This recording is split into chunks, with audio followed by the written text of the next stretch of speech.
Bismillahirrahmanirrahim. Assalamualaikum warahmatullahi wabarakatuh. Alhamdulillah wassalatu wassalamu ala Rasulillah wa asyhadu an la ilaha illallah wa asyhadu anna Muhammadan abduhu wa rasuluh. Ya ayyuhalladzina amanu taqullaha haqqa tuqatih wa la tamutunna illa wa antum muslimun.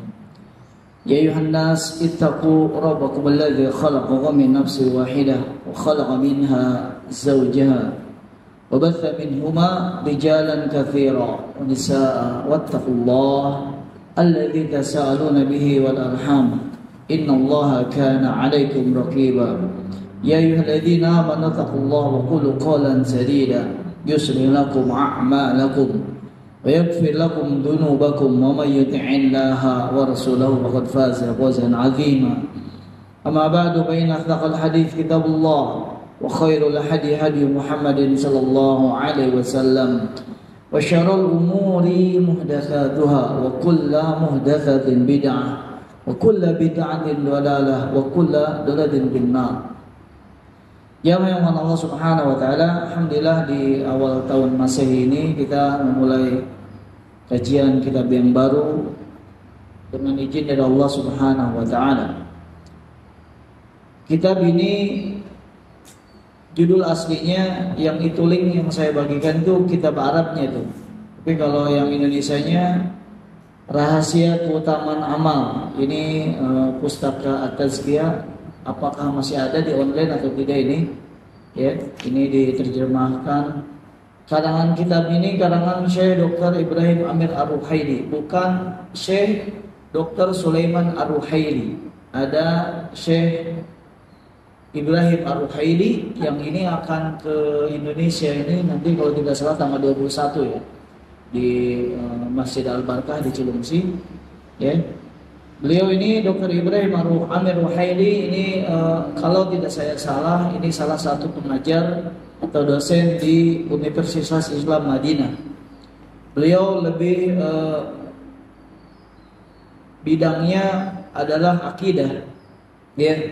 Banyak sekali karangannya ya, diantaranya adalah Mauqif Ahlus Sunnah min ahli al-ahwa wal bidah, itu ya sikap Ahlus Sunnah wal Jamaah ya terhadap pengikut hal-hal yang tidak ada contohnya dalam agama, kebidahan dan hawa nafsu. Itu 2 jilid ya. Kemudian ada juga Dawabitu Takfir ya,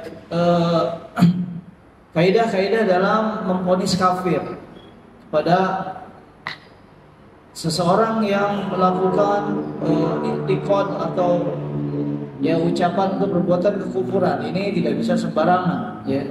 Kemudian banyak sekali kitabnya, diantaranya adalah yang kita sekarang akan bahas. Ini kitab tidak terlalu tipis dan tidak terlalu tebal, pas kayaknya untuk 1 tahun lagi, Pak. Semoga kita dimudahkan oleh Allah Subhanahu wa taala. Jadi 1 tahun 1 kitab ya, Pak. Ya, mudah-mudahan istiqomah yang ngaji juga yang ngajarnya juga. Nah, terutama panitia.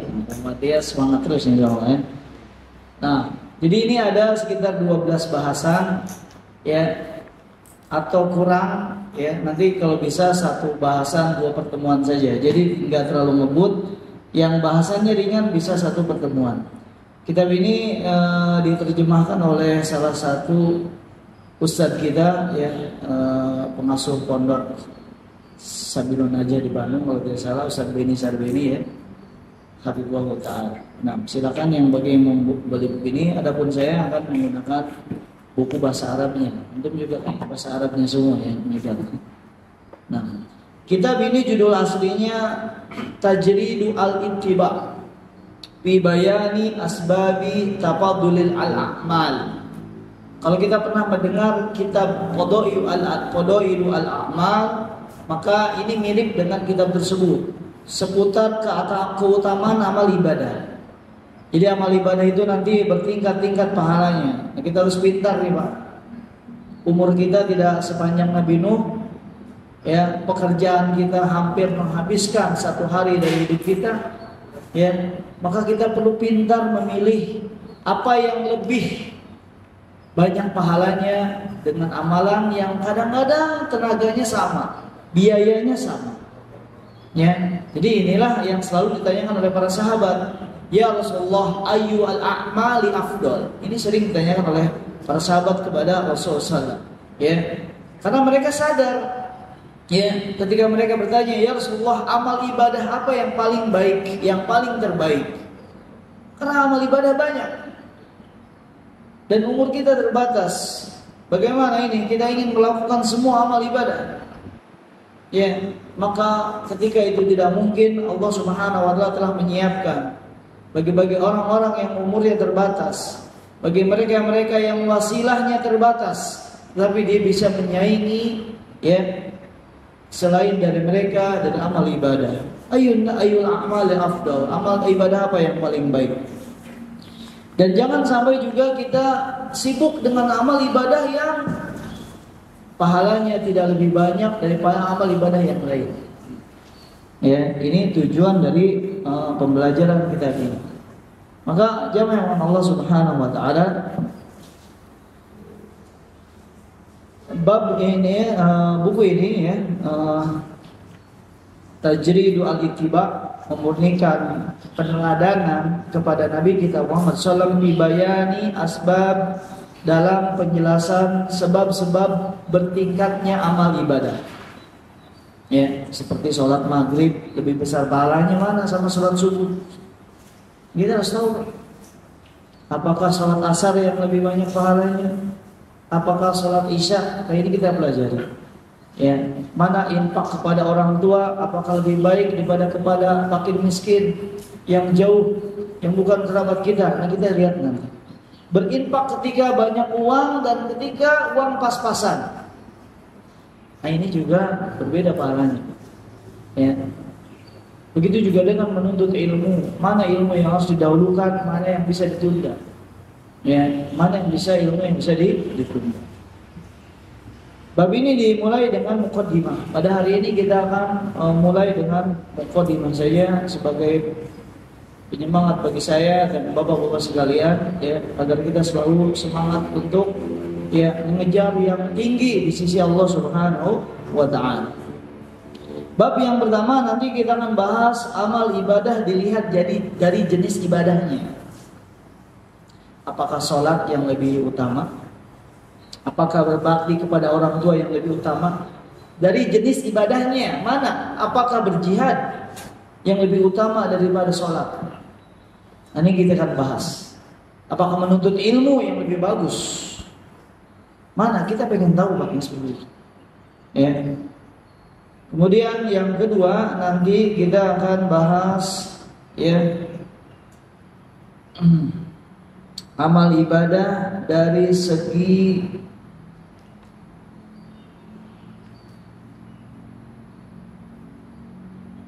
yang kedua adalah amal ibadah dari segi dari segi wajib dan sunnahnya. Ini bab yang kedua. Kita tahu kan ada ibadah yang hukumnya wajib, ada hukumnya yang sunnah, dan wajib juga terbagi lagi nanti, ada wajib kifayah, ada wajib ain. Sunnah ada sunnah mutlaqah, ada sunnah muakkadah. Kemudian bab yang ketiga nanti kita akan membahas tentang amal ibadah dilihat dari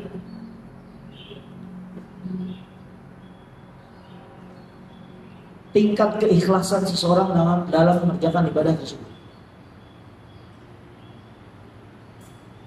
Kemudian bab yang keempat, amal ibadah dilihat dari seberapa bagus dia mengikuti contoh Nabi SAW. Ini bab yang keempat. Karena mengikuti sunnah, orang ada yang mengikuti sunnah, seluruh sunnah dia kerjakan, ada yang dia tinggalkan. Ya, kita lihat, ya, bagaimana nanti dilihat dari mengikuti sunnahnya seperti apa. Kalau mengikuti sunnah itu wajib. Tapi nanti ada orang yang mengikuti sunnah semuanya, ada yang hanya sebagian saja. Maka ini berbeda pahalanya. Ya, seperti orang mau sholat Jumat Pak, ya, ada yang datang jam berapa?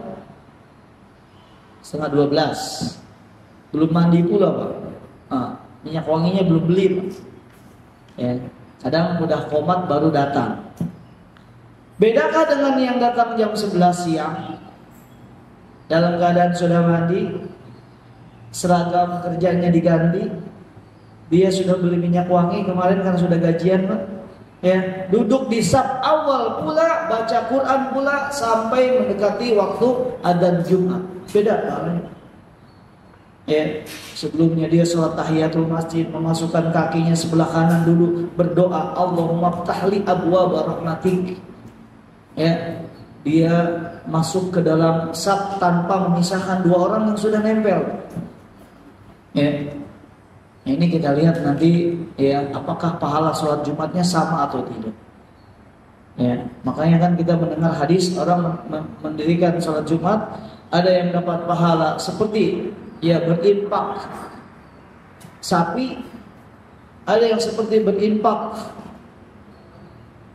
unta, ada yang seperti berinfak kambing, dan juga ada yang berinfak seperti apa? Telur. Ini dilihat dari mengikuti sunnahnya seperti apa. Kemudian bab yang kelima, jamaah Allah Subhanahu wa taala,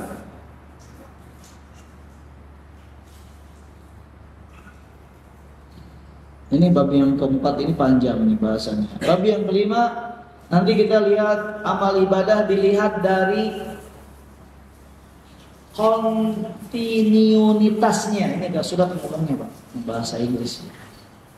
Kalau bahasa kita apa? Ajek, langgeng, dawam. Ngerti nggak Pak? Rutin. Nah, ada amal besar dikerjakan setahun sekali. Ada amal kecil tapi rutin setiap bulan, kajian, ya.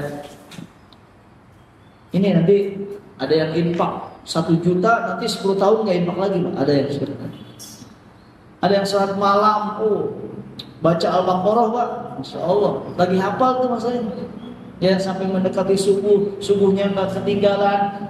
Setahun nggak sholat malam lagi, ada yang. Ada yang cuma 1 rakaat Pak, maksain tapi dia tiap hari. Mana yang lebih bagus amal ibadahnya? Ya, amal besar sekali, amal kecil tapi dawam. Ustaz, kalau besar tapi continue Ustaz, pengennya seperti itu Pak. Tapi jarang Pak. Nggak ada yang menimpak 1 juta tiap hari, nggak ada Pak. Ya, maka kita lihat nanti kemampuan kita di mana. Kita tidak seperti para sahabat yang kuat keimanannya pada akhirat, keimanannya kepada Allah. Yang Abu Bakar As-Siddiq tidaklah ada amal kecuali selalu ada di situ. Infak jalan, sholat malam jalan, menjenguk yang sakit jalan. Ya, maka kita lihat kemampuan kita nanti. Ya, dilihat dari rutin atau tidaknya amal ibadah tersebut dengan yang tidak rutin. Kemudian bab yang ke-6, nanti kita bahas amal ibadah dilihat dari kesederhanaan dalam melaksanakannya, tapi dengan maksimal Pak dilaksanakan. Ya, nanti ada orang yang beramal ibadah dengan memaksakan fisiknya. Ya, nanti ada orang yang amal ibadah sesuai dengan kemampuannya. Nanti ini berbeda pahalanya Pak. Dilihat dari kesesuaian dengan kondisinya. Ada juga yang mengamal ibadah yang dia memaksakan dirinya. Nanti kita lihat ya perbedaan pahalanya. Itu bab yang berapa? Bab yang ke-6. Kemudian bab yang ke-7 ya. Nanti kita lihat amal ibadah dilihat dari orang yang mengamalkannya dan kedudukannya di sisi Allah Subhanahu wa taala. Ya. Beda Pak. Kalau sholat malam sahabat dengan kita beda Pak. Nilai pahalanya. Ya, juga dilihat dari ya kedudukannya di sisi Allah Subhanahu wa taala. Semakin tinggi kedudukannya di sisi Allah, semakin tinggi amal ibadahnya. Ya. Kemudian Yang berikutnya yang ke-8, nanti kita lihat amal ibadah dilihat dari ini langsung diborong nih. Yang ke-8 dilihat dari waktunya. Ya. Maka beribadah di bulan Ramadan tidak sama dengan bulan yang lain. Kita lihat dari waktunya. Ini musim ibadah nih Pak, bulan Ramadan ini Pak. Panen musim. Karena Allah lipat gandakan pahala di situ. Di bulan-bulan Muharram. Ya, dilihat dari waktunya. Kemudian yang ke-8 ini udah 8 bulan ini. Ya. Udah bulan apa ya? Ya. Berarti harus satu pembahasan satu pekan ini. Kemudian yang berikutnya pembahasan yang ke berapa? 9 ya. Ya, udah bulan 9. Amal ibadah dilihat dari tempatnya. Bagaimana hukum membaca Al-Quran di masjid dengan membaca Al-Quran di rumah? Bagaimana sholat 2 rakaat di Masjid Al-Muhajirin dengan 2 rakaat di Masjidil Haram? Beda nggak pahalanya? Sholatnya sama. Kemudian yang ke-10, ya ini habis nih saya tahu ya. 9, kemudian yang ke-10 ya. Amal ibadah dilihat dari ya manfaatnya untuk orang lain. Ada amal ibadah yang dia individual seperti i'tikaf, seperti baca Quran, berzikir. Ada amal ibadah yang memberikan manfaat untuk orang lain, sosial. Mana yang lebih baik? I'tikaf apakah bantu orang miskin di malam Lailatul Qadar? Ya. Bakti sosial apa baca Quran, menjenguk menjenguk yang sakit apa berzikir. Ini ketika bentrok mana? Ya, dilihat dari manfaatnya untuk orang lain. Ya. Kemudian yang berikutnya yang ke-11, ini bulan November 11. Amal ibadah nanti dilihat dari keadaan orangnya. Kalau tadi kedudukannya di sisi Allah, sekarang lihat keadaan orangnya. Bagaimana sholatnya para pemuda di malam Ahad lagi, sudah di WA lagi sama pacarnya misalnya, ya. Tapi dia beribadah kepada Allah Subhanahu Wa Taala. Bagaimana dengan orang tua yang sudah hampir waktunya Pak, ajalnya Pak, ibadahnya bagaimana? Lihat kondisinya. Ya.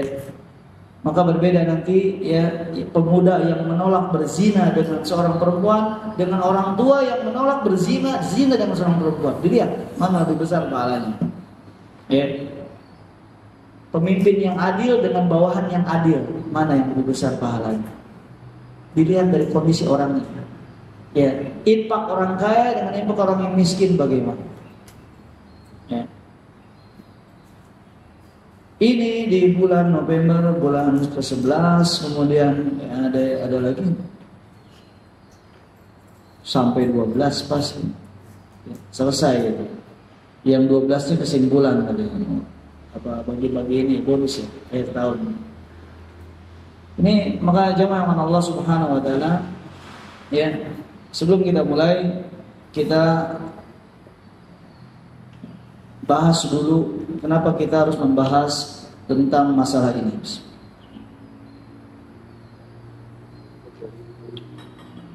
Ada sebuah syair yang isinya seperti ini. Wa idza kanat an-nufusu kibar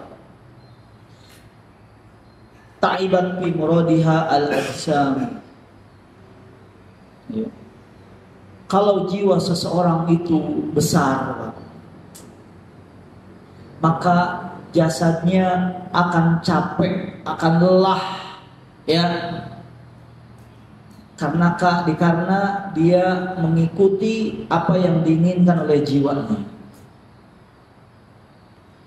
Ini nasihat bagi saya, ya, kita harus punya jiwa yang besar, jiwa yang punya cita-cita yang tinggi, Pak. Cita-cita yang tinggi itu bukan urusan perut dengan kemaluan saya, Pak. Apa cita-cita tinggi, Pak? Surga Firdaus, Pak. Itu tujuan seorang muslim, Pak. Ustaz, kalau surga yang lain boleh nggak? Boleh, Ustaz. Boleh. Tapi tidak punya jiwa yang besar. maka amalnya pun tidak akan besar. Kita lihat amalnya pun pasti akan licin. Wa idza kanat nufus al-kibar, kalau kita punya jiwa yang besar, ya seperti Nabi kita Muhammad sallallahu alaihi wasallam, maka jasad kita akan lelah, tapi lelahnya untuk Allah. Lelahnya di jalan Allah. Ya. Bagaimana Nabi kita Muhammad SAW, ya, yaqumu minal lail, yaqumu qiyamal lail hatta tatafattaru qadamah. Bagaimana Nabi kita Muhammad SAW memiliki jiwa yang besar, sholat malam sampai kakinya apa? Kakinya merekah, ya, bengkak. Ada yang bengkak kakinya Pak, dicek di sini Pak. Ada yang sholat malam sampai kaki. Nah itu, oh, takut teriak ini. Main bola. Main bola kan? Gak apa-apa, main bola olahraga ya. Beda dengan sholat malam kita Pak. Kita juga sholat malam, antum juga sholat malam, tapi nggak sampai bengkak. Karena apa? Nabi ketika ditanya, untuk apa ya Rasulullah? Ya, qad ghafarta laka ma taqaddama min dambika wa ma ta'akhkhar atau kama qol. Ya, kata Bilal, kata Aisyah, simpati Pak kepada Nabi kita Muhammad. Ya, kata, kenapa ya Rasulullah, engkau untuk apa seperti ini? Engkau sudah diampuni dosamu yang sekarang dan yang telah lalu dan yang akan datang. Salat Nabi itu untuk afal aku abdan syakur. Beliau mengejar menjadi hamba yang bersyukur. Salat malam kita apa Pak? Untuk kenaikan jabatan, atau pengen nikah lagi, atau anak lagi ujian. Makanya Nabi tidak pernah menghentikan sholat malam sampai beliau menjadi hamba yang bersyukur. Beliau diberikan nikmat yang sangat banyak. Beliau ingin membalas nikmat itu dengan apa? Menjadi hamba yang bersyukur. Maka tidak pernah selesai dengan mengejar yang seperti itu. Adapun kita, kalau sudah naik jabatan Pak, sholat malam lagi nggak itu? Selesai. Itu bedanya kita dengan Nabi Sallallahu Alaihi Wasallam. Idza kanat an-nufus kibar. Kalau jiwa kita besar Pak, badan kita akan ikut lelah, pasti. Tidak ada waktu untuk istirahat. Ya. Maksudnya apa? Sampai dia tenang mendapatkan ya cita-citanya yang tinggi. Ya, maka ya jamaah yang akan Allah Subhanahu wa taala. Ya. Kenapa Nabi sampai melakukan seperti itu? Ya. Darah mengalir ketika perang Uhud, Pak. Ya. Gigi taringnya tanggal karena perang Uhud. Ya. Wajahnya terkena tombak, ya, berdarah. Karena apa? Surga yang paling tinggi. Wasari'u ila maghfiratin min rabbikum wa jannatin arduhas samawati wal ardh. Karena untuk surga yang tertinggi. Karena Nabi tahu di belakang dia, ya, di sana ada surga yang luasnya seluas langit dan bumi. Ya. Inilah kenapa kita harus bahas kitab ini. Kita rubah dulu persepsi kita tentang ya keinginan kita, tentang tujuan kita di dalam hidup ini. Ya. Kalau jiwa kita kecil, maka amalnya pun akan kecil, Pak. Ya. Apa? Sepeda listrik. Mobil apa yang baru? Mobil listrik. Udah gitu aja dapat, ya dapat. Jiwanya kecil, hanya itu saja. Ya, renovasi rumah yang bagus. Ya. Lau kanatid dunya ta'dilu indallah, ya, janaha ba'udatin masaqu al-kafir, ya, walau kana surbatil ma. Kalau dunia ini, sebutkan dunia ini dan segala isinya, berharga di sisi Allah seberat sayap seekor nyamuk, Allah tidak akan berikan kepada orang kafir walaupun setetes air saja. Ya. Apa yang kita mau lakukan hanya dengan sayap seekor nyamuk, Pak? Ya. Maka jamaah Allah Subhanahu wa taala, man khafa adlaja wa man adlaja balagha al-manzilah. Maka orang yang takut kepada neraka, orang yang takut dengan akhirat, maka dia akan bergegas. Akan pergi duluan, Pak. Kalau kita pengen mudik, Pak, sampai di rumah tepat pada waktu, berangkatnya jangan H-1, Pak. H- berapa misalnya? H-10, H-4. Kalau kita pengen cepat sampai ke rumah, pergi duluan, bergegas kita ke akhirat. Ya, wa man adlaja balagal manzila, barang siapa yang pergi lebih dulu, dia akan lebih cepat sampai ke rumah. Ya, ala sil'atullah ghaliyah. Ini nasihat bagi saya, barang dagangan Allah itu mahal, Pak. Wa sil'atullah jannah. Dan barang dagangan Allah itu apa? Surga. Ya. Maka ini jamaah Allah Subhanahu wa taala, maka kalau kita ditanya, ya, di dalam perjalanan hidup kita, apa yang ingin kita tuju, ya, katakan kita menuju sesuatu yang paling tinggi. Ya, kita tidak mencari yang tengah, kita tidak mencari yang paling rendah. Ya. Jangan ridho dengan sesuatu yang rendah. Jangan ridho dengan sesuatu yang tengah. Kalau kita bisa ambil yang paling atas, Pak. Ya. Maka kata Nabi SAW, idza sa'altumullaha fas'alu al-firdaus. Kalau engkau minta kepada Allah di dalam doa kita nanti sebelum salat kita, mintalah yang paling tinggi, firdaus. Jangan minta ya Allah pinggiran surga aja, ya Allah yang paling rendah, ya Allah. Kecil amat. Infaknya 1000 dia. Minta surga, bangun masjid. Minta firdaus, sholat malam. Mana mungkin orang dapat firdaus dengan banyak tidur, banyak istirahat, banyak ngopi, jangan ngopi. Kafe-kafe kopi di mana-mana. Habis waktu. Maka jamaah Allah Subhanahu wa taala, ya, kata Nabi, al-firdaus a'la al-jannah. Firdaus itu apa? Surga yang paling tinggi, ya. Dan di atas surga ini adalah tempat tinggal Allah Subhanahu wa taala, arsy. Dan dari Firdaus itu mengalir sungai ke surga-surga yang lain. Ini tempat tinggal Nabi kita Muhammad sallallahu alaihi wasallam. Ya. Maka jamaah yang Allah Subhanahu wa taala. Kemudian di dalam sebuah ayat Al-Quran, surat Al-Isra ayat 17, ya. Ayat 19, Allah Subhanahu wa ta'ala berfirman, "Wa man arada al-akhirah wa sa'alaha sa'yaha wa huwa mu'minun, fa ulaika kana sa'yukum mashkura." Barang siapa yang menginginkan akhirat, wa sa'alaha sa'yaha, kemudian dia berusaha, dia kerjakan itu, wa huwa mu'min, dia yakin, faulaika kana sa'yukum mashkura, maka mereka itulah yang usahanya akan dibalas, akan dikabulkan oleh Allah Subhanahu wa taala. Di dalam ayat ini ada dikatakan wasa'alaha sa'yaha. Kemudian dia berusaha mencari firdaus itu, Pak. Ya. Jangan ngomong pengen firdaus, pengen surga, pengen dekat dengan Nabi, ya. Terlalu banyak duduk.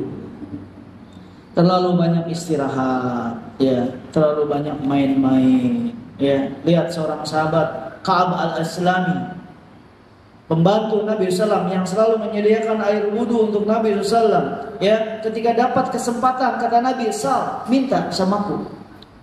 Kalau kita dikasih kesempatan buat minta, ya, masuk surga itu kan mesti udah pasti, ya, Pak. Ya. Minta rumah dulu, Pak. Ya. Ya, pengennya rumah, ya Rasulullah, ya, pengennya nikah sama akhwat. Masuk surga enggak? Masuk. Enggak. Kecerdasan seorang sahabat, ya. Lihat. Tidak tenang sebelum mendapatkan itu. Ini kesempatan yang luar biasa. Yang dimana kalau Nabi berdoa, Allah kabulkan untuknya. Maka tidak ada yang dia minta, "Ya Rasulullah, uridu murafaqata bil jannah." Ya, aku ingin menemani dirimu di mana? Di surga. Ya. Lalu kata Nabi, a'inni ala suatu, carilah perkara yang paling tinggi. Ya. Karena kematian rasanya sama saja. Ya. Kalau kita bisa mati di medan tempur, di medan jihad, itu yang kita cari. Ya. Seorang sahabat bernama Anas bin Nadhr, ya. Kata dia, aku mencium bau surga di balik gunung Uhud. Ya. Lalu kata Nabi SAW, ya, anta min ahliha, engkau itu termasuk penghuni surga. Lalu dia tidak tenang sampai ingin cepat mendapatkan, ya, yang dijanjikan oleh Nabi SAW. Ya, maka dia orang yang pertama kali, ya, menerjang musuh sampai terbunuh. Ya, ini Anas bin Nadhr. Maka jamaah Allah Subhanahu Wa Taala. Kemudian berikutnya, ketika kita mencari cita-cita yang tinggi, jangan putus asa. Ya. Ketika kita gagal sekali, 2 kali, 3 kali, ya Pak, ya, jangan putus asa. Kemarin bisa sholat malam, sekarang gak bisa, gak apa-apa Pak. Seperti itu, latihan. Besok coba lagi. Ya, ngapalin surat apa? An-Naba, ya Pak. Kemarin apa, besok sekarang enggak apa-apa terus. Jangan karena gagal sekali, 2 kali, 3 kali berhenti Pak. Ada seorang pejuang muslim yang bernama Timur Leng, ya. Ini dalam sejarah, ya, kita tidak bahas seperti apa, ya, akidahnya, tapi kita lihat ibroh dari usahanya. Timur Leng ini, ya, orangnya pincang, cacat, tapi panglima perang. Suatu saat di dalam peperangan merebut satu wilayah, ya, dia kalah. Maka dia lari ke gua bersama pasukannya yang kalah tersebut. Lalu di dalam gua tersebut dia melihat seekor semut membawa makanan. Dia perhatikan dari bawah. Percobaan yang pertama, naik, jatuh sekali. Berhenti nggak semut tersebut Pak? Diambil lagi Pak. Nah yang kedua, ya, sampai 17 kali, akhirnya sampai ke lubangnya di atas. Maka kata Timur Leng, ya, apa pelajaran bagi kita, semut saja, ya, bersabar selama 17 kali dia mendapatkan hasilnya. Saya seorang lelaki, kita seorang muslim Pak, yang sehat, yang diberikan banyak nikmat oleh Allah Subhanahu Wa Taala, tidak mampu bersabar, ya, hanya 1 kali. Maka dia menjadi semangat lagi, dia semangati pasukannya, ya, akhirnya dia coba lagi menyerang untuk kedua kali, lalu Allah berikan hasil, ya, dari usahanya. Ya. Maka jamaah Allah Subhanahu Wa Taala, "Faida azamta fatawakkal 'ala Allah." Kalau sudah bertekad ingin hijrah, ingin kembali kepada Allah, ingin mendapatkan surga, ya, apapun dalam urusan kita, bismillah, jalan, tawakal kepada Allah Subhanahu Wa Taala. Ya. Siapa yang jadi contoh kita? Nabi Shallallahu Alaihi Wasallam. Ya. Para ulul azmi, tasbir kama sabar ulul azmi. Ya. Karena apa? Jalan kita masih panjang dan jalan itu sulit. Kata Nabi SAW, "Khuffatil jannah bil makarih." Surga ini jalannya Pak, itu dipenuhi dengan apa? Hal-hal yang benci oleh hawa nafsu. Wa khuffatin nar bisyahwat. Ya. Dan jalan neraka ini dihiasi kanan kirinya dengan kesenangan, hiburan, dengan santai. Ya. Maka kita bersabar, ya, jangan memakan Allah Subhanahu Wa Taala. Kemudian yang berikutnya, ketika kita menginginkan cita-cita yang tinggi, ya,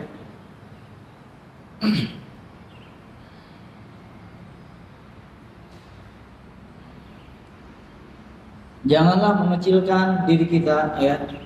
Janganlah selalu menganggap kita tidak bisa, ya.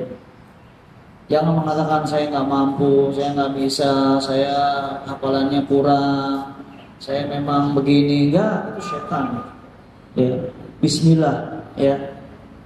Maka orang-orang yang dia selalu seperti itu, akhirnya dia tidak akan pernah mencoba. Ya. Dia tidak akan pernah bisa. Orang yang takut dengan ketinggian, dia tidak akan pernah naik gunung. Dia akan selama-lamanya akan di bawah. Ya. Seperti orang yang sudah putus asa ketika belajar tahsin, belajar tajwid, maka dia tidak akan pernah mencoba. Orang yang sudah putus asa belajar bahasa Arab, maka dia tidak akan pernah belajar bahasa Arab. Karena apa? Karena otaknya sudah ada apa? Tidak bisa, ya. Kamu bukan titisan ulama gitu ya. Kamu lulusan umum, sibuk. Ini selama ini masih belum dibuang, ya, maka secanggih apapun ustadznya, gurunya, programnya, bukunya, tidak akan pernah bisa bahasa Arab. Tidak akan pernah bisa tajwid, tidak bisa menguasai makharijul huruf. Karena apa? Ini belum dibuang. Ya.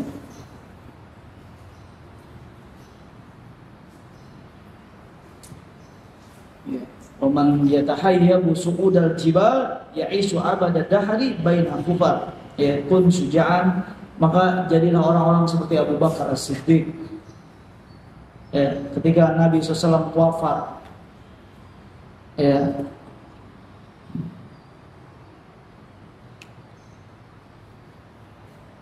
banyak yang murtad. Kemudian Abu Bakar As-Siddiq dengan keyakinannya kepada Allah Subhanahu wa taala sendirian. Ya. Ketika itu Abu Bakar As-Siddiq, ya, orang-orang di sekitar Madinah itu, kecuali para sahabat yang dirahmati Allah, sudah murtad dan mereka akan menyerang Madinah. Maka Abu Bakar As-Siddiq ketika itu ada satu pasukan para sahabat, para pemberani dari sahabat yang dipimpin oleh Usama bin Zaid. Yang pasukan ini sebelum Nabi SAW wafat diperintahkan untuk pergi untuk menyerang, ya, bangsa Romawi di Syam. Maka di saat yang genting ini, lihat keyakinan seorang muslim, ya, dengan cita-cita yang tinggi, ya. Kita ini umat yang kuat, Pak, umat yang ditolong oleh Allah Subhanahu wa taala. Ya. Maka Abu Bakar mengatakan, ya, pergilah engkau, ya, ke Syam. Kata Usama bin Zaid, bagaimana kita mau pergi meninggalkan Madinah sedangkan orang-orang yang murtad di sekeliling kita sudah siap menyerang kita. Ya, kata Abu Bakar, aku tidak akan pernah menghentikan apa yang sudah diperintahkan oleh Nabi SAW. Ya, Nabi mengatakan, aku akan mengirim pasukan Usama bin Zaid ke Syam, maka aku pun mengatakan yang dikatakan oleh Nabi SAW. Maka pergilah kalian. Lalu kata Abu Bakar As-Siddiq, ya, aku akan memerangi orang-orang yang murtad ini. Ya. Lalu dikatakan oleh para sahabat, engkau akan berperang dengan siapa? Wahai Abu Bakar As-Siddiq, ya, siapa yang akan membantumu nanti? Ya. Maka kata Abu Bakar As-Siddiq, ya, sa'uqatilu man farraqa baina shalah wa zakah walau qatilunnahum wahdi. Aku akan perangi, ya, orang yang membedakan hukum sholat dengan hukum memberikan zakat, ya, walaupun aku akan melakukannya sendirian, sampai kepalaku terputus dari leherku, ya, tulang belulangku, ya, tertusuk tombak dan pedang. Ini seorang muslim, jamaah yang Allah Subhanahu wa taala, tidak lemah walaupun dia sendirian. Ya.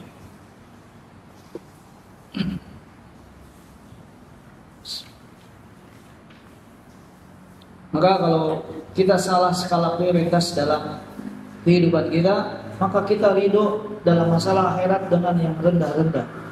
Ya.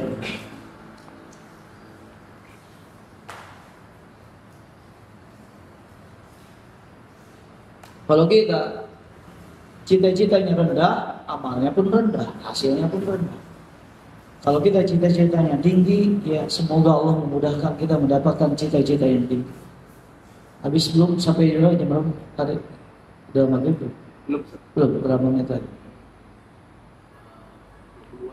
20 menit. Nah, di dalam kitab ini jamaah Allah Subhanahu wa taala, ya.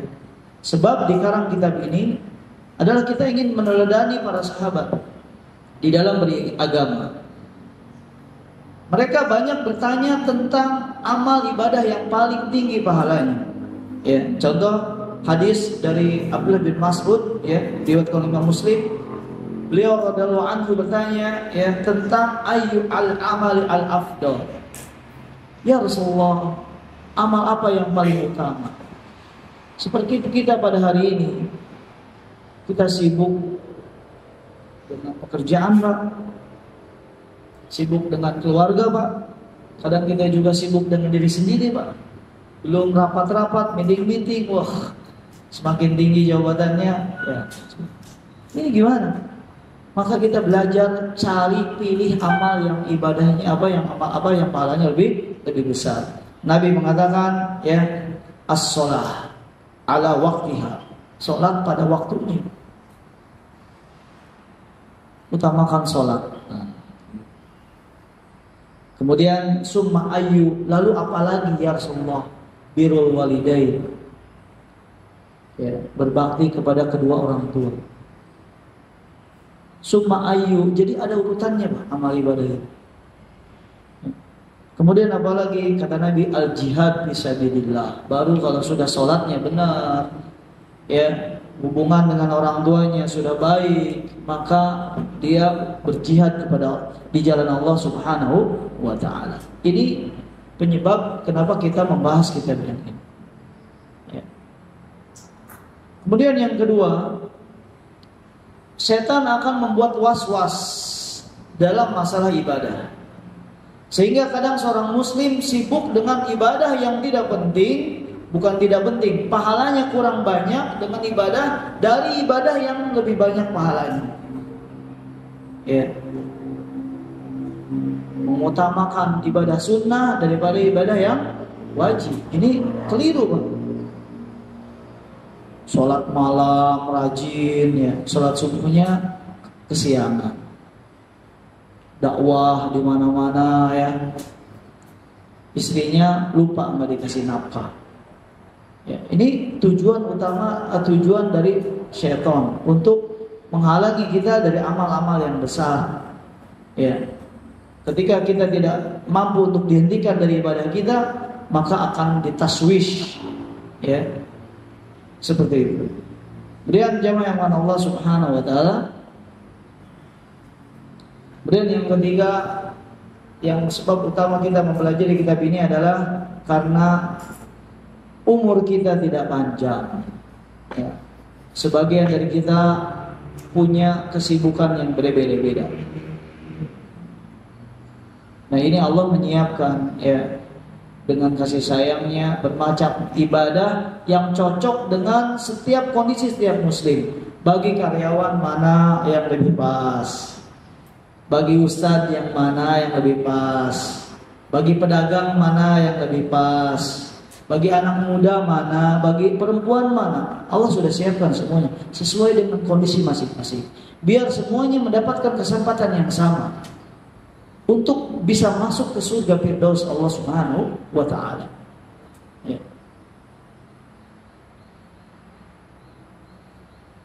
Maka, ya, jamaah Allah Subhanahu wa taala, kita mulai dengan, ya, cita-cita yang tinggi. Ya. Ada seorang cerita seorang budak bernama Kafur As-Siddiq. Namanya tidak pas namanya mungkin. Ini diceritakan oleh Syekh Nabil Uwaid, ya, si Kafur ini, ya, dia budak di Mesir. Ketika dia menjadi budak, ya, waktu itu ketika dijual di pasar, berdua dengan temannya sama-sama budak. Si Kafur ini bertanya kepada temannya ini, kalau kamu, cita-cita kamu apa, wahai temanku? Ya. Kata temannya ini yang sama-sama budak yang sedang menunggu untuk dibeli, Pak. Ya. cita-citaku aku dibeli oleh orang yang akan memperkerjakanku sebagai koki, Pak. Apa tujuannya? Ya biar aku pengen makan apa saja bisa, Pak. Nah, sayur asam bisa nyobain gitu ya. Enak tuh koki ya, Pak. Ya. Cita-citanya dari perut ke bawah, Pak. Ada orang yang seperti itu. Cita-citanya rendah. Ya. Hanya urusan perut, urusan kebaluan, urusan dunia. Ya. Jadi dia pengen dia dibeli oleh tuan yang memperkerjakan dia di mana di dapur. Itu cita-cita yang paling tinggi bagi. Ya. Kira-kira yang seperti ini kira-kira mau kuliah nggak, Pak? Belajar bahasa Arab nggak perlu ya. Karena dia kecil dengan cita-citanya. Adapun engkau apa keinginanmu, cita-citanya? Kata si kapur ini, ya cita-citaku ingin jadi penguasa Mesir.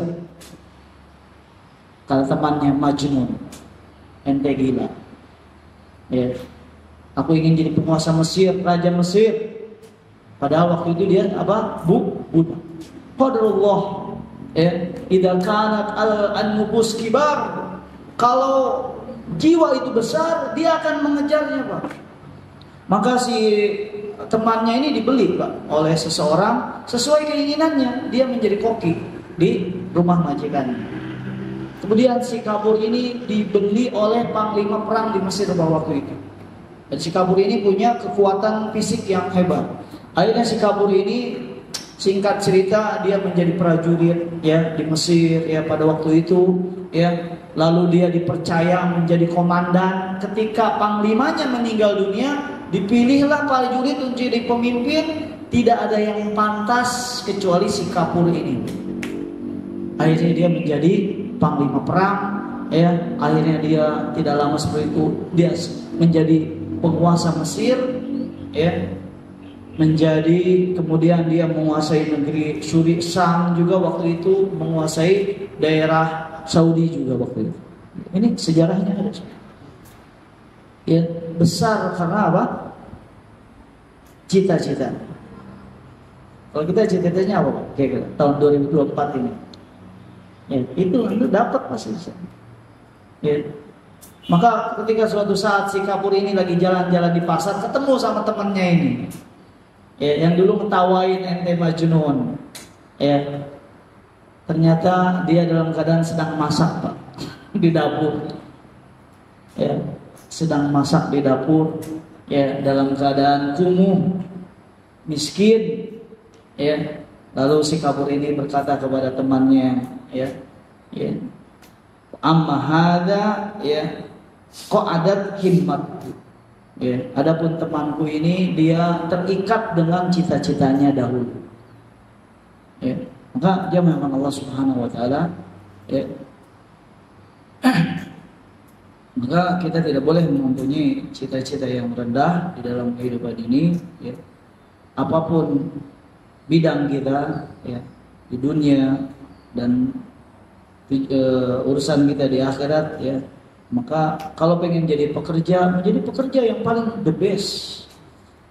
Kalau ingin jadi manajer yang paling baik, yang manfaatnya nanti untuk umat. Ya, bisa memberikan manfaat untuk agama kita. Menjadi pengajar yang paling baik. Dokter yang paling baik, jangan setengah-setengah, Pak. Ya. Pekerja setengah-setengah, ustadz setengah-setengah. Profesional. Kejar sesuatu yang paling tinggi. Ya. Maka jamaah Allah Subhanahu wa taala menjadi penuntut ilmu ya. Penuntut ilmu yang mencari tujuan yang tinggi.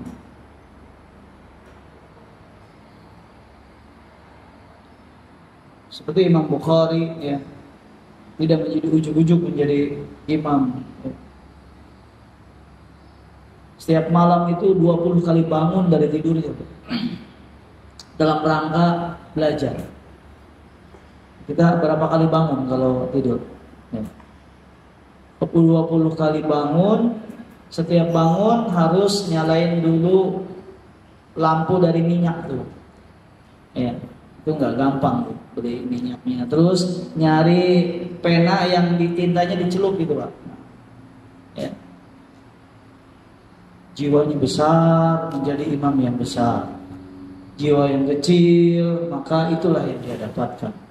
Ya. Terakhir mungkin yang sebagai penutup bagi kajian kita, pernah ada cerita ya seseorang yang dia main ke sebuah kampung. Ya. Cerita nyata ya, di Jazirah Arab. Kemudian dia memasuki sebuah masjid.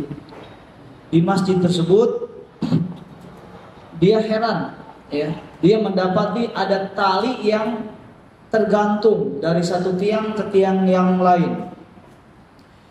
Ini dia bertanya, ini tiang apa? Tali apa ini di tiang? Lalu dia katakan, ya orang tersebut bertanya, tidak ada yang bisa menjawab. Saya juga tidak tahu, saya juga pendatang di sini katanya. Gitu. Akhirnya si orang ini yang menemukan tali tersebut dia penasaran. Talinya diikuti sama dia. Dia di luar masih nyambung, Pak. Terus diikuti tali tersebut. Ya. Sampai kepada sebuah rumah yang jelek, ya. Rumah miskin. Ya, ternyata tali itu nyambung ke sebuah rumah seorang kakek umurnya sekitar 70 tahun yang dia buta. Ya, maka ditanya, wahai fulan, kenapa engkau membentangkan tali dari rumahmu ya sampai ke masjid? Kata si kakek tersebut, ya, aku tidak punya orang yang bisa membantuku untuk mengantar ke masjid. Jadi dia sholat 5 waktu ke masjid, Pak, nyusulin tali itu. Ya, 5 waktu selama bertahun-tahun. Ya. Adapun ya kita ya selalu kalau jiwa besar itu tidak mau ketinggalan sholat awal ya, takbiratul ihram ya. Orang-orang munafik tidak qamu ila shalah qamu kusala. Ya, mereka ketika sholat dalam keadaan malas. Kata Nabi sallallahu alaihi wasallam, ya'lamun nas ma fi nida wa safil awal summa la yajidu illa yastahimu alaihi lastahamu. Kalau orang-orang tahu itu apa yang ada di balik mendapatkan shaf yang pertama ya ketika sholat, kalau mereka tidak bisa dapati itu dengan apa? Dengan mengundi ya, mereka akan melakukan undian. Ya. Mungkin itu saja yang dimuliakan Allah Subhanahu wa taala yang sebagai pembuka dari kajian kita. Semoga Allah Subhanahu wa taala memudahkan kita untuk bisa mempelajari kitab ini ya. Ini kitab ini ada terjemahannya ya. Rahasia keutamaan amal. Bisa dibeli mungkin nanti atau mau yang bahasa Arabnya juga ada. Nanti kita akan bahas ya satu persatu biar kita mendapatkan amal yang mudah, pahala yang segini. Ya, jangan sampai kita pahala yang sulit ya, tapi amalannya tidak terlalu banyak. Ya. Itu saja mungkin yang kita bisa sampaikan. Kalau tidak ada pertanyaan, kita coba sampai di sini. Ada yang mau tahu? Kita kasih hadiah aja yang ini ya. Nggak ada hadiah ya. Ada yang mau nanya? Silakan.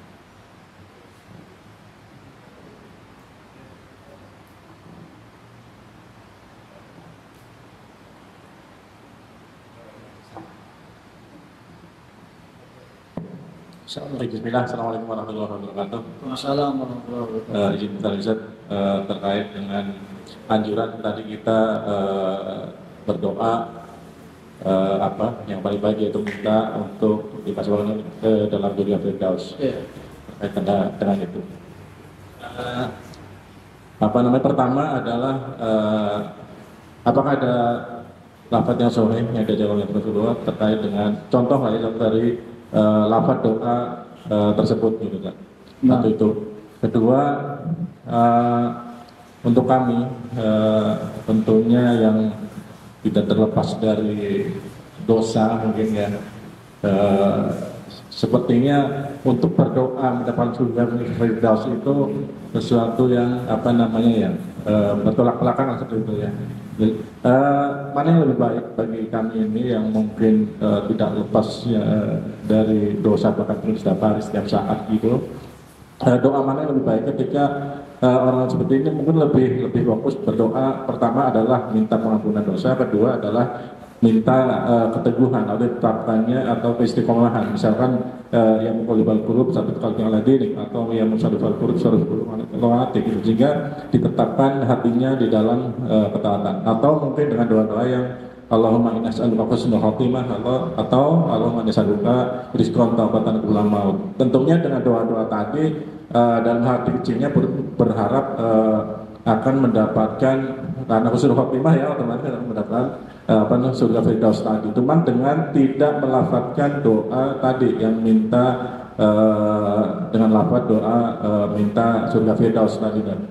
Atau mungkin dengan doa yang hampir semua paham ya hafal Rabbana atina fid dunya hasanah wa fil akhirati hasanah wa qina adzabannar. Kalau kita resapi kan minta wa fil akhirati hasanah, otomatis kita menginginkan yang terbaik dalam akhirat, otomatis surga gitu kan. Dan minta dibebaskan dari api neraka, otomatis kita akan mendapatkan surga. Seperti itu. Mana yang lebih baik, doa-doa itu ataukah dengan lafaz doa langsung yang menyebut kita minta dimasukkan ke dalam surga. Jazakallahu khairan. Assalamualaikum. Waalaikumsalam warahmatullahi wabarakatuh. Ya, memang Allah Subhanahu wa taala di dalam hadis-hadis Nabi SAW mendidik para sahabatnya untuk mencari sesuatu yang paling tinggi. Walaupun kita tahu diri sebenarnya, ya. Kita ini siapa sih? Amal kita seperti apa? Tapi tidak dengan cita-cita, tetap harus yang paling tinggi. Di dalam sebuah hadis dari Sahih Al-Jami, ya, Nabi SAW bersabda, "Innallaha yuhibbu al-ma'aliya fil umur." Allah Subhanahu wa taala itu menyukai hal-hal yang tinggi urusannya. Dan Allah membenci hal-hal cita-cita yang rendah. Maka untuk hal cita-cita tetap kita harus cari yang paling tinggi masalah akhirat. Kenapa? Karena ini akan menuntun amal kita ke depan, Pak. Kalau kita sudah cita-citanya tinggi, entah kita dapat atau tidak, itu bukan urusan kita, tapi itu akan menuntun ibadah kita nanti. Ya, maka para sahabat tidak ada yang ridho dengan surga yang paling rendah. Lihat di dalam riwayat hadis, mereka semuanya ingin berteman dengan Nabi, ingin bersama dengan Nabi. Ya, kalau bersama dengan Nabi nggak mungkin kalau tidak di Firdaus. Ya, adapun lafaz doanya, ya, wallahu a'lam bishawab, ya, tapi ada juga doa yang beredar seperti ini, ya, Allahumma, ya, Allahumma inni as'aluka al-firdausa al-a'la. Ya. Di sini saya lihat Allahumma inni as'aluka al-firdausa al-a'la al-jannah. Boleh seperti itu. Tapi ini bukan dari lafaz hadis, tapi dari lafaz hadis yang saya tadi sebutkan. Fa idza sa'altumullaha fas'alu al-firdaus a'la al-jannah. Ya. Jika kalian mintalah surga Firdaus. Tidak ada yang tidak mungkin bagi Allah Subhanahu wa taala. Mungkin. Ya. Jadi tetap kita doanya tetap Pak Firdaus. Walaupun kita amalannya belum Firdaus. Tapi mudah-mudahan tidak ada yang tidak mungkin dari Allah Subhanahu wa taala. Kalau kita mintanya yang atas, yang minimal di bawah Firdausnya itu mungkin kita dapat. Ya. Itu kan gitu ya, Pak. Prinsip. Kalau kita mintanya di bawah, ini khawatirnya kita mampir dulu di situ. Mintanya juga di bawah. Ya, dan itu akan menuntut ibadah kita nanti. Ya, seperti apa tadi perbedaan Nabi sholat malam karena ingin menjadi hamba yang bersyukur. Maka sholat malam yang tidak pernah berhenti. Karena nikmat terus datang, kita harus bersyukur terus dengan sholat malam. Beda dengan orang sholat malamnya walaupun boleh ya untuk permintaan dari dunia. Maka ketika dia sudah setting seperti itu, ketika dikabulkan biasanya sholat malamnya apa? Berhenti. Ya. Jadi masalah tujuan tetap kita mencari tujuan yang paling tinggi. Ya. Allah berikan cara yang lain. Misalnya apa? Diberikan musibah. Lalu orang itu bersabar. Dalam sebuah hadis yang riwayatnya sepertinya dhaif tapi maknanya sahih, ya. Ada juga mengatakan riwayatnya sahih bahwasanya Allah memiliki seorang hamba yang dia kaplingnya sudah di surga yang paling tinggi, tapi amalannya lambat. Tapi Allah ingin dia di surga yang paling tinggi, tapi sholat malamnya enggak, baca Qurannya masih absen, ngajinya kadang enggak. Lalu bagaimana keadaan Allah Subhanahu wa taala? Fasubbuhum bi'al masaib. Ya, lalu kata Allah Subhanahu wa taala, uji dia dengan banyak musibah. Fasabbarahu, dan Allah berikan dia kesabaran, akhirnya dia dapat ya surga seperti orang yang banyak sholat malam, banyak ibadah. Ya. Maka kalau kita ditimpa banyak musibah, kita bersabar, ya, kita husnudzon. Kita sedang disediakan apa? Ya. Sedang akan disediakan tempat yang baik nanti di akhirat. Yang kedua dari apa, Pak? Panjang pertanyaan, saya lupa tadi ya. Sudah terjawab ya. Intinya jangan minder lah. Tidak ada yang tidak mungkin. Ada pezina yang Allah ampuni dosanya gara-gara ngasih minum apa? Bukan ngasih minum besar pepen, Pak, bukan. Ngasih minum seekor anjing, pezina. Allah ampuni, masukkan ke dalam surga. Amalnya itu saja. Ya. Kadang-kadang orang dengan amalan yang besar, ya, ternyata Allah tidak memberikan hasil. Ya, kenapa? Mungkin dia ria dan sombong dan seterusnya. Ya, gitu ya. Kenapa? Karena kita juga di dalam masalah dunia tidak pernah ridho dengan sesuatu yang rendah. Mau gaji 1 juta apa 10 juta, Pak? Coba yang waras mana? Yang waras. Pengen gaji 1 juta apa 10 juta, Pak? Ya, ada yang tawadu 1 juta aja lah, saya kalau dikasih gaji nggak ada. Istri yang cantik apa yang biasa aja, Pak? Cantik. Ya, bintang 7 apa hotel melati gitu, Pak? Bintang 5 dan 7. Ya, tapi kalau masalah akhirat saya di emperannya saja, ini keliru. Ya, kebalik, dunia itu udah 1 miliar cukup, ya terima saja. Ya, kalau akhirat jangan kalah sama orang sebelah saya. Jangan kalah sama Pak Arifin, jangan salah. Sabiku. Agama kita ini bukan agama pemalas, bukan agama rendah, agama yang tinggi. Di dalam agama kita ada sabiku, saling berlomba-lomba. Faida parok kapan sob, kalau sudah selesai ibadah yang ini, kerjakan ibadah yang lain. Ya, Nabi berlindung dari apa? Allahumma inni a'udzubika minal kasal wal ajzi. Ya, aku berlindung dari sifat malas, sifat lemah. Ya, kita agama yang sungguh-sungguh mengejar sesuatu yang tinggi di akhirat. Ya, tapi sesuai dengan kemampuan kita. Sesuai dengan apa? Kemampuan kita. Maka ini kitab ini pas.